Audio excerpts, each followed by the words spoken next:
jetë të ditën e sotme, që kujtojmë kryeëngjëjt e shenjtë dhe bashkë me ta të gjithë fuqitë qiellore, fuqitë angjëllore. Janë ato krijesat të Perëndisë të cilët u krijuan përpara se të krijoheshim ne, përpara se të krijohej bota.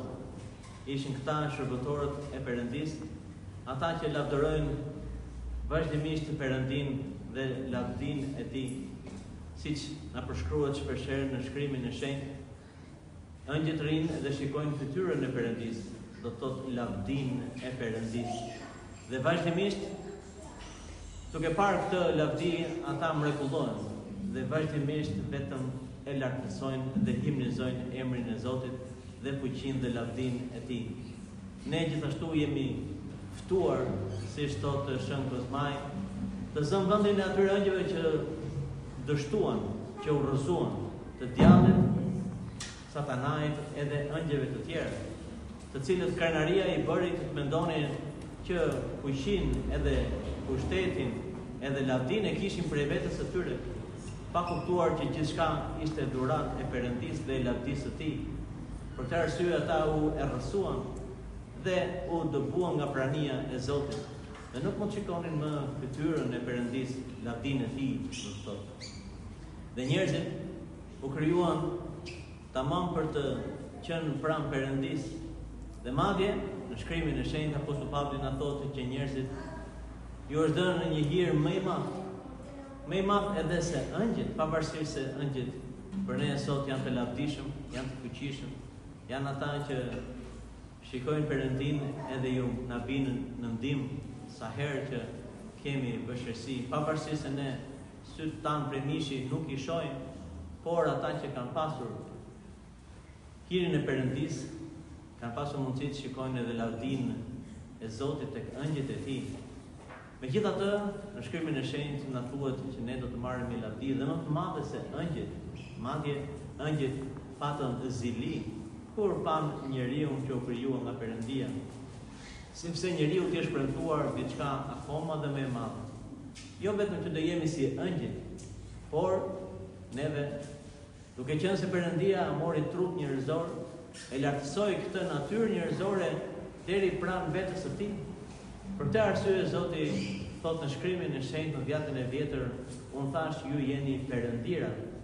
Kuptimi është që kaq lart e ka ngritur krijesën e tij Perëndia, duke e bërë atë në shëmbulltyrën e vet. Për këtë arsye dhurata e Perëndisë është shumë e madhe. Për këtë arsye dhe ëngjëjt e Zotit nuk janë vetëm shërbëtorë të tij, por ata janë edhe shërbëtorë të kishës. Në shkruhet në librin e zbulesës që për çdo kish Zoti kishte vendosur një ëngjël mbrojtës dhe në një farë mënyre për secilin nga ne gjithashtu kemi një ëngjël mbrojtës.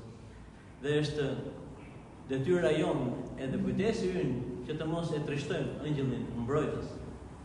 Dhe sigurisht mrekulli të ndryshme në historinë e kishës kanë treguar se si ëngjëjt kanë qenë vazhdimisht lajmëtar të Perëndisë, kanë qenë mbrojtës dhe ata që luftonin për Perëndinë. Sepse Perëndia ka lejuar ende të tundojmë, ka lejuar ende demonët që të na tundojnë edhe të na pengojnë e të bëjnë gjëra që nuk janë të mira.